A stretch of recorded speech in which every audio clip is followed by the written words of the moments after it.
स्वर्ग के दर्शन। पहले ये वीडियो को लाइक, शेयर और चैनल को सब्सक्राइब करना ना भूले। लक्ष्मी नारायण बहुत भोला लड़का था। वो प्रतिदिन रात में सोने से पहले अपनी दादी से कहानी सुनाने को कहता था। दादी उसे नागलोक, पाताल लोक, चंद्रलोक, सूर्यलोक आदि की कहानी सुनाया करती थी। एक दिन दादी ने उसे स्वर्ग का वर्णन सुनाया। स्वर्ग का वर्णन इतना सुंदर था कि उसे सुनकर लक्ष्मी नारायण स्वर्ग देखने के लिए हठ करने लगा। दादी ने उसे बहुत समझाया कि मनुष्य स्वर्ग नहीं देख सकता, किंतु लक्ष्मी नारायण रोने लगा। रोते रोते ही वह सो गया। उसे स्वप्न में दिखाई पड़ा कि एक चमचम चमकते देवता उसके पास खड़े होकर कह रहे थे, बच्चे, स्वर्ग देखने के लिए मूल्य देना पड़ता है। तुम सर्कस देखने जाते हो तो टिकट देते हो ना, स्वर्ग देखने के लिए भी तुम्हें उसी प्रकार रुपए देने पड़ेंगे। स्वप्न में ही लक्ष्मी नारायण सोचने लगा कि मैं दादी से रुपए मांग लूंगा, लेकिन देवता ने कहा, स्वर्ग में तुम्हारे रुपए नहीं चलते, यहाँ तो भलाई और पुण्य कर्मों का रुपया चलता है। अच्छा, तुम यह डिबिया अपने पास रखो। जब तुम कोई अच्छा काम करोगे तो इसमें 1 रुपया आ जाएगा, और जब कोई बुरा काम करोगे तो 1 रुपया इसमें से उड़ जाएगा। जब यह डिबिया भर जाएगी तब तुम स्वर्ग देख सकोगे। जब लक्ष्मी नारायण की नींद टूटी तो उसने अपने सिरहाने सचमुच एक डिबिया देखी। डिबिया लेकर वह बड़ा प्रसन्न हुआ।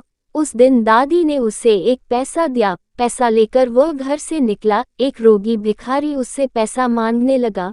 लक्ष्मी नारायण भिखारी को बिना पैसे दिए भाग जाना चाहता था। इतने में उसने अपने अध्यापक को सामने से आते देखा। उसके अध्यापक उदार लड़कों की बहुत प्रशंसा किया करते थे। उन्हें देखकर लक्ष्मी नारायण ने भिखारी को पैसा दे दिया। अध्यापक ने उसकी पीठ ठोकी और प्रशंसा की। घर लौटकर लक्ष्मी नारायण ने वह डिबिया खोली, किंतु वह खाली पड़ी थी। इस बात से लक्ष्मी नारायण को बहुत दुख हुआ। वह रोते रोते सो गया। सपने में उसे वही देवता फिर दिखाई पड़े और बोले, तुमने अध्यापक से प्रशंसा पाने के लिए पैसा दिया था, सो प्रशंसा मिल गई, अब रोते क्यों हो? किसी लाभ की आशा से जो अच्छा काम किया जाता है वह तो व्यापार है, वह पुण्य थोड़ी है। दूसरे दिन लक्ष्मी नारायण को उसकी दादी ने 2 आने पैसे दिए। पैसे लेकर उसने बाजार जाकर 2 संतरे खरीदे। उसका साथी मोतीलाल बीमार था। बाजार से लौटते समय वह अपने मित्र को देखने उसके घर चला गया। मोतीलाल को देखने उसके घर वैद्य आए थे। वैद्य जी ने दवा देकर मोतीलाल की माता से कहा, इसे आज संतरे का रस देना। मोतीलाल की माता बहुत गरीब थी।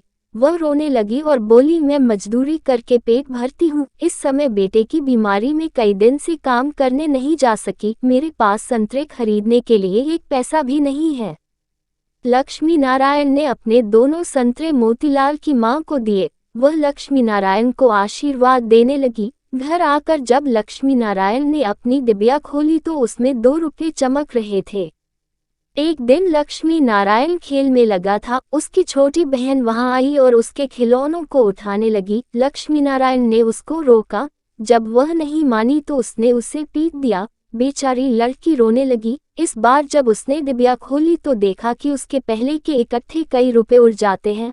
उसे बड़ा पश्चाताप हुआ। आगे से उसने कोई बुरा काम नहीं करने का पक्का निश्चय कर लिया। लक्ष्मी नारायण पहले रुपए के लोभ से अच्छा काम करता था। धीरे धीरे उसका स्वभाव ही अच्छा काम करने का हो गया। अच्छा काम करते करते उसकी डिबिया रुपयों से भर गई। वह स्वर्ग देखने की आशा से प्रसन्न होता उस डिबिया को लेकर वह अपने बगीचे में पहुंचा। लक्ष्मी नारायण ने देखा कि बगीचे में पेड़ के नीचे बैठा हुआ एक बूढ़ा साधु रो रहा है। वह दौड़ता हुआ साधु के पास गया और बोला, बाबा, आप क्यों रो रहे हैं? साधु बोला, बेटा, जैसी डिबिया तुम्हारे हाथ में है वैसी ही एक डिबिया मेरे पास थी। बहुत दिन परिश्रम करके मैंने उसे रुपयों से भरा था। बड़ी आशा थी कि उसके रुपयों से स्वर्ग देखूंगा, किंतु आज गंगा जी में स्नान करते समय वह डिबिया पानी में गिर गई। लक्ष्मी नारायण ने कहा, बाबा, आप रो मत, मेरी डिबिया भी भरी हुई है, आप इसे ले लो। साधु बोला, तुमने इसे बड़े परिश्रम से भरा है, तुम्हें इसे देने से दुख होगा। लक्ष्मी नारायण ने कहा, मुझे दुख नहीं होगा बाबा, मैं तो लड़का हूँ, मुझे अभी पता नहीं कितने दिन जीना है। मैं तो ऐसी कई डिबिया रुपए इकट्ठे कर सकता हूँ। आप बूढ़े हो गए हैं, आप अब दूसरी डिबिया पता नहीं भर पाओगे या नहीं। मेरी डिबिया ले लीजिए। साधु ने डिबिया लेकर लक्ष्मी नारायण के नेत्रों पर हाथ फेर दिया। लक्ष्मी नारायण के नेत्र बंद हो गए, उसे स्वर्ग दिखाई पड़ने लगा।